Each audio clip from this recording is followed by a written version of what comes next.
Welcome to Moments with Marianne. I'm so delighted we're spending this time here today. We have a very inspiring show coming right up with special guest, Margo Krasne.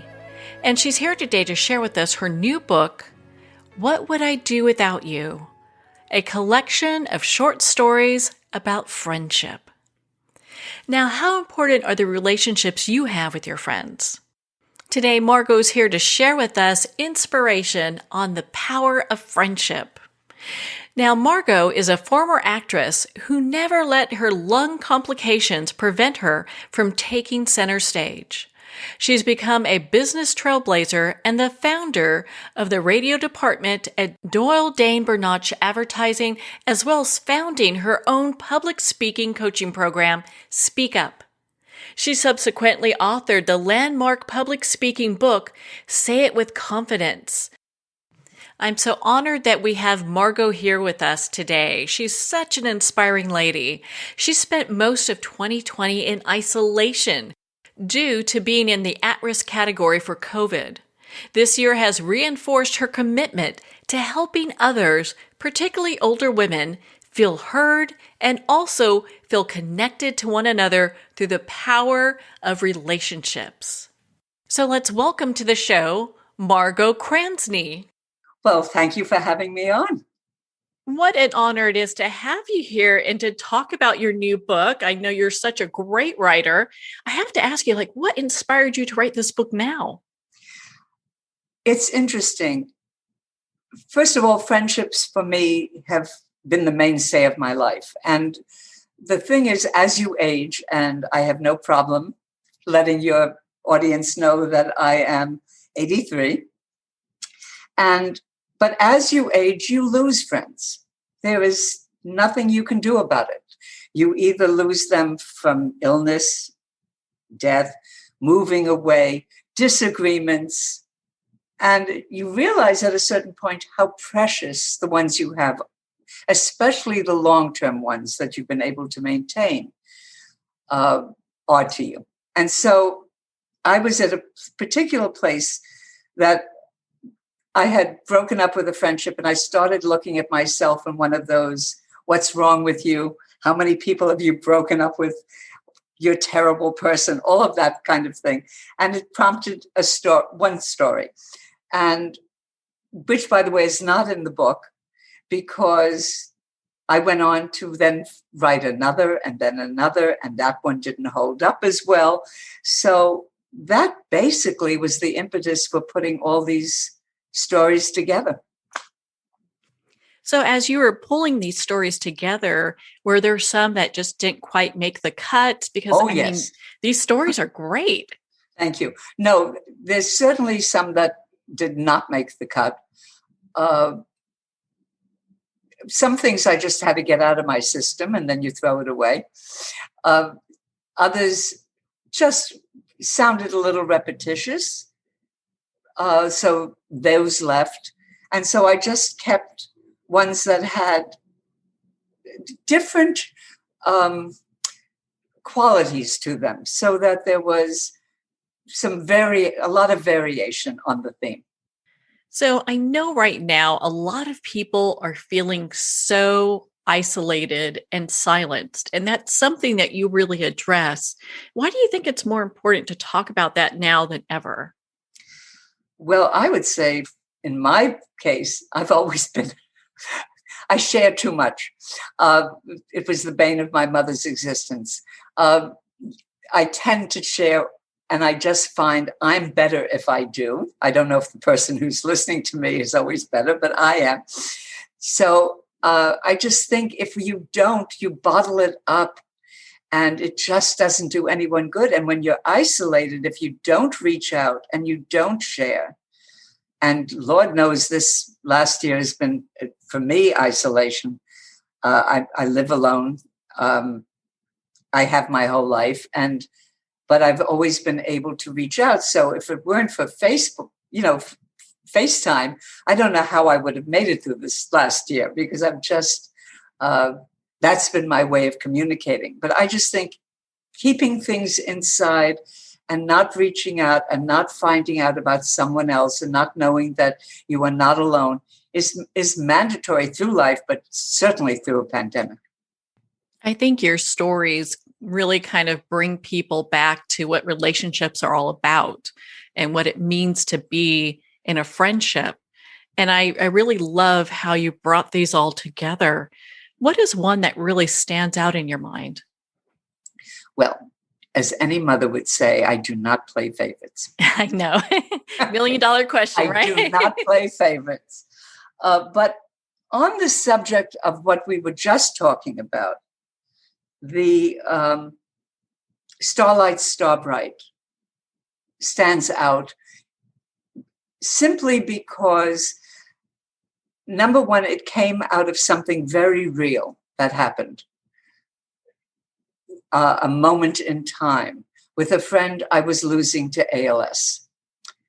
And after she was gone, I wrote the story. But it is not about her, and none of it is real. It's all made up. But the essence of it is there. And the friendship that was from a very young age all the way through the ups and downs of a friendship, the breaking up of a friendship, the coming back to the friendship. I think that's the one that gives the longevity of it all. You know, I have to say that story really resonated with me for several different reasons. But I think one right now is everyone knows somebody that they've lost due to COVID. I mean, I know a lot of my friends have. And so it really kind of puts, I think, in perspective how important relationships are. Loss is incredible. And the older you get, you experience it. There's no getting away from it. You know, you're either the first to go or someone else is. I mean, that's the reality of life. And friendships take work. I really think that most of us take it sort of for granted. We know nowadays that marriage takes work. We know that, our work takes work. But I don't know if we really understand how much work a friendship does take and has to take to maintain it. So in your expert opinion, what do you say? What would you say that really takes to maintain it? Because I think nowadays people, I mean, they're so used to doing friends in a different way. It's likes and, kind of posts and not really friendships. And I think a lot of times people are missing that point of really developing those lasting friendships. Well, I know this is not what I'm supposed to say, but social media, I understand the need for it. I accept, on one hand, the need for it, but I find it totally frustrating. Texting to me, if you're going to say, "Where are you?" "I'm over here on such and such street," that's fine. If you're saying a quick thing back and forth. But when it gets into a back and forth, all I want to do is scream and say, "Can we talk?" I have, in all honesty, a problem with Facebook because I don't care what you had for breakfast. I do care how you're feeling, not to everybody, but to talk with me about yourself. So I just feel that friendships have to be something on a deeper level than a text or a post. Isn't that terrible of me? No, you know what? I agree as well, because a lot of that can be very superficial, and getting to a place where we actually are having authentic relationships with people, I think is almost a lost art in many ways. And that's one of the reasons why I really appreciated your book, because I think it brings back home some of the things that maybe either some people have missed out or are missing. Well, there's one very short story in the book, which is based on reality, which is this friendship I've had for many years, which is basically a telephone friendship, but it is deeper than many other friendships I have had. because the time we have spent talking to each other continually through, I think it's 19, 20 years now, 21 years probably by now, and goes on to this day, talked to her this morning, and it's a very deep friendship. It certainly would never have been if it would have just been, I'll meet you for coffee and then a text. That wouldn't have done it. I've seen her divorce. I've seen it through a remarriage. It can keep going on and on and on. So in your opinion, when we look at communication, where do you think the power of communication really resides in? I'm smiling because I happen to be, besides being an author, I happen to also be a communications coach. I've had a number of careers. The last one, by the way, started at the age of 50. So if anyone wants to, know what you can do after 50, you can start a whole new life. So I'm a communications coach who despises PowerPoint. And the other day, someone said, if you do a PowerPoint presentation, you are without both, meaning you do not make a point and you do not have any power. So when you just said this business about the power, that's where my mind just went. The powerfulness of getting to know someone and caring about them and being there for them is incredible. I couldn't be taking one foot in front of the other without it. Yeah, it's really those deep connections that really carry us through in life. And we learn so much from each other. At least I feel like, like we do. And during this time, it seems that people either are feeling like they are learning and they're connected online, or they're feeling like they're completely isolated and not being seen or heard at all. I hear about that.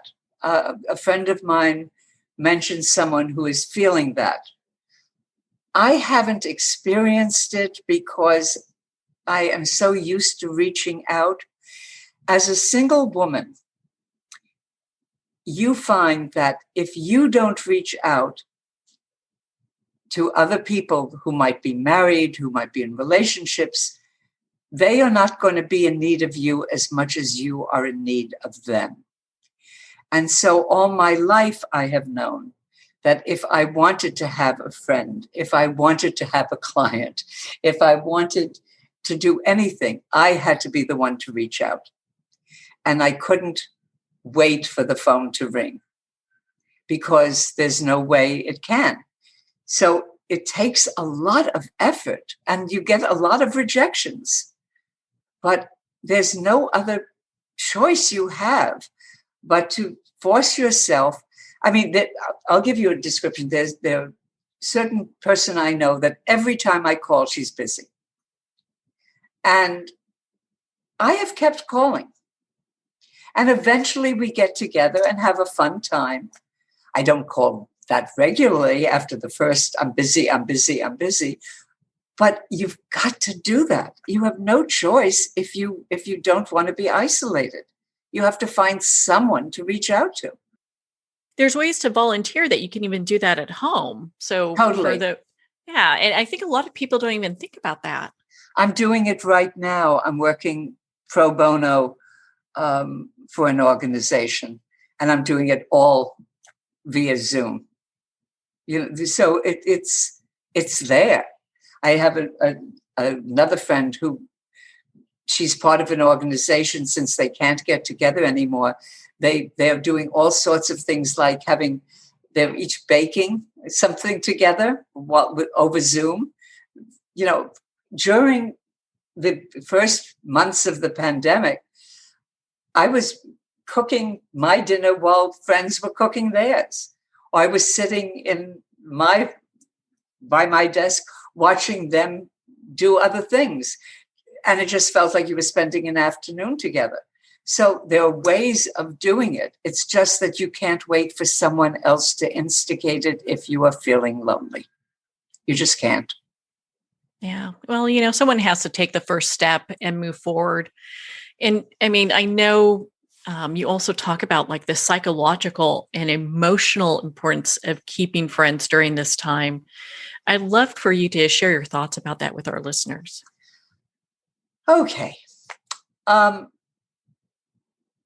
I can get very depressed. I don't mean clinical depression, but certainly during this particular year, the year before, I lost my niece and I lost one of my closest friends, the gal that the Starlight Star Bright was based on. And I was not out of mourning at the point that COVID hit. So I had just sort of, 2019 had been hell on earth. And I was hoping 2020 would be a little bit better, but I was still crying every day. There was, it was very difficult. And while I, was working, which I was, it was emotionally very difficult, very hard. And then COVID hit. And so for the first month or two, we were all like everybody else. I'm, washing everything down. I remember washing grapes at one point with soap and water. So I was busy, and listening every 2 minutes to the television and what was happening. And there was all this, it was very frenetic. And then as things slightly calmed, and this was a different kind of calm. And, I'm asthmatic. I have COPD. And so the fear of what could come was engulfing. And the only way I found that I could maintain sanity was to call a dear friend and say how I was feeling, to get it out so that I could have something soothing come back. And then finding maybe they were in the same place, which took me away from myself. And then I became the soother. But it was the only thing that got me through this year. I can understand that. I mean, I think a lot of people feel that same way just for the tremendous amount of loss that we've all gone through, in one form or another. It could be, someone losing a job or their home or, a loved one. And so it's just been a year of loss. And, and the only way one gets through that, number one, is just to know that time does play an important part in this. I realized this morning out of nowhere that I haven't cried in at least a week or two, Aww. Not even and I'm going, wow, that's new. I have taken walks. I'm very grateful every time I see everyone masking up because originally no one was. So it allows me to get out a little bit more. And I've had my shots, which, hallelujah. But we're still living in a very precarious time because we are not through this. This is not over. And it won't fully be over for quite a while. And it can get emotionally even more difficult because everything we do now is a decision that we make. Is this okay to do? Is it not okay to do? The first few months of the pandemic, decisions were made for us. You can't. Don't. You may not. But now you may not. It gets a little bit more. We're right at the precipice. We feel, oh my God, we're almost there. So it feels a little bit more hopeful, but at the same time, a little bit more dangerous. So this is a very difficult time right now. Different, but difficult. And you need people around you. God, I can't say it enough. even if it's just someone behind a counter who is, giving you your change, and you just say to that person, thank you. You need human contact right now, one way or another. Going back to your book, you have a chapter called After 30 Years that I think when people read this would find to be a little bit comical. You're going through it going, okay. I started to laugh the minute you mentioned it. Yeah, because it really, I think that's how really sometimes friendship goes, it's like, okay, we're just lay it all out there, Oh my God. I had more fun writing that. I can imagine. I had such fun writing that. To this day, you mention it and I start giggling. There's a bit of truth in there, but I'm not free to divulge what is and what isn't. But the fun of writing that, dissolution of a friendship, still puts a big smile on my face.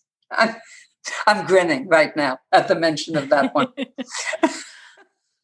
Well, why don't you share a little bit about that for our listeners? Because I just think it's hysterical, especially when we get to the part about the fish. Oh dear. Well, let me just say what the story. It's about an email exchange. So the whole story is written as if it's emails going back and forth. And this is a friendship that's over 30 years old, which comes to a head over a lunch. And the one friend says in the original, about she doesn't understand why the other is so upset, and that sets it off. And it goes back to every little thing that you could possibly, which is what happens when we fight terribly. We pick every tiny little meat off the bone, or fish off the bone in this case. Mm-hmm. And that's the best way I can describe it. I don't want to spoil the fun of it for your reader. Oh, no. Because it is fun. It is fun. And I also think it brings into importance just how important communication is, because you could see things come to a head. It's like, okay, if we have communication, maybe while it's very comical and I couldn't stop laughing reading it. I think that, when we look at everything coming to a head, it's like, hey, if we're able to communicate better, then maybe it resolves some of those issues. Well, I'm not sure that particular story could ever be resolved. You're probably right. Really don't think it could really be resolved. I just hope your readers have, your listeners have great fun reading it if they get the book, because it is a laugh out loud. Happily. Since a lot of the stories are not laugh out loud. Comic relief. And we need to have some relief. We all need to have some kind of relief, especially right now. And did you find that, writing kind of helped cope with what's going on now with the COVID-19 and everything going on? What helped me with the writing of the book was the editing of the book. I'm more of an editor than a writer. I spend more time rewriting than I do writing. And so for many months I started in January, but let's say from March 2020 through November, most everything was editing the book. And it kept my mind occupied and focused away from current events here and there. The writing that I did, original writing, not editing, through those months, all had to do with where I was at particular times during COVID. from the very first piece I wrote, which talked about not, this is not in the book, these were just essays, some of which had been put up online. But they dealt with where I was, from thinking I was not going to live to the next year with COPD and the original fears about COVID, to where I started to reevaluate everything in terms of COVID, and it just kept going. So those were the pieces that helped me through. And the editing of the stories helped me with my keeping my mind focused on something other than COVID. It's rare to hear that. And I was so impressed that, the editing kind of really had you focusing on that. And I think for our listeners who are writers, perhaps focusing on their writing and editing is a way to get through whatever is happening during this time, because it seems like everything is kind of trying to draw our attention to all this negativity. You can't edit and be someplace else. You really have to be line by line, word by word, into what you're doing. So the focus, I find editing the most calming part of everything. I find writing wrenching at times, unless, of course, it's a humorous piece. But that can be wrenching. The editing of it gives me a focus that, I've written a memoir, and that I wrote 3 times from scratch until I got it right. I just think editing is the most important part of writing. I'm not someone who can just write and leave it. I just don't know how anyone does that. Well, you do such a brilliant job. It's written so well, and I love how it all comes together. What do you want our listeners to take away from your book? Oh, find ways to keep your friends close. Loss is terrible. Find a way. I mean, there are friends in the book that I don't have anymore. Some because I did something wrong, something because they did something wrong, sometimes just because I lost them. But work at the friendship. Don't let it just go away. Just work at it.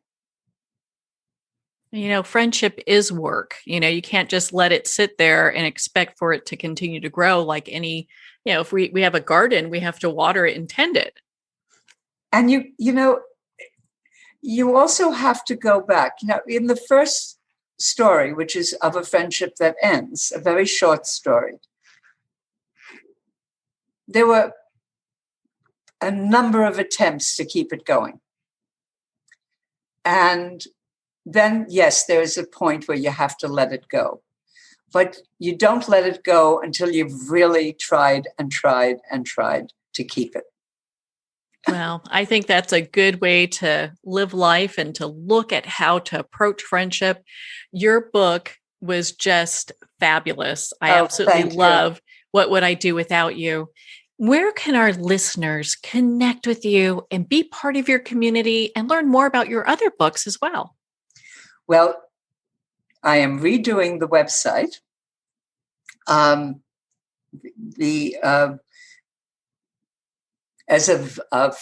did the website over a few years ago, and everyone hates it. So I said, okay, I will redo it. So in about 2 weeks, we will have a new website up. It'll be Margo, Margo T, speakup.com. And the books can be got, all the books are available on Amazon. But you can get you can go on the website, there'll be articles there.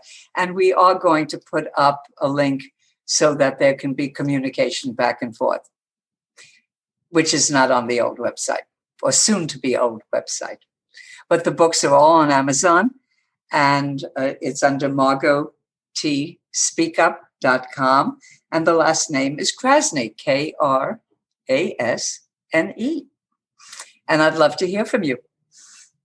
Well, Margo, thank you so much for taking the time to be on a show with us here today. Marianne, thank you so much. I love being part of this. Well, thank you, Margo. It has been such an honor to spend this time with you and to talk about your new book, What Would I Do Without You?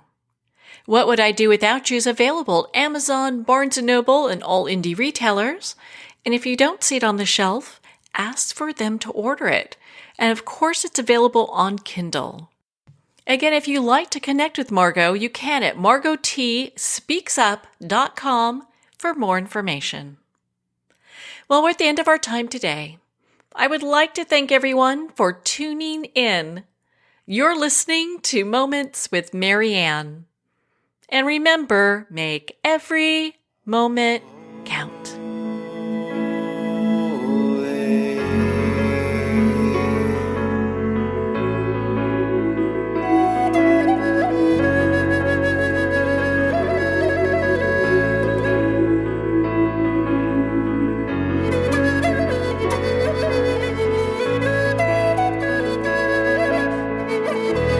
In a single moment, your life can change. Moments with Marianne is a transformative hour that covers an endless array of topics with the best of the best. Her guests are leaders in their fields, ranging from inspirational authors, top industry leaders, and business and spiritual entrepreneurs. Each guest is gifted and a true visionary. A recognized leader in her own work, and while teaching others to develop, refocus, and grow, Marianne will bring the best guest and sometimes a special surprise. Don't miss this. You never know just which moment will change your life forever. Moments with Marianne airs every Sunday, Monday, Thursday, and Friday at 8 p.m. Eastern and 5 p.m. Pacific Time. Make sure to tune in and visit momentswithmarianne.com for more information.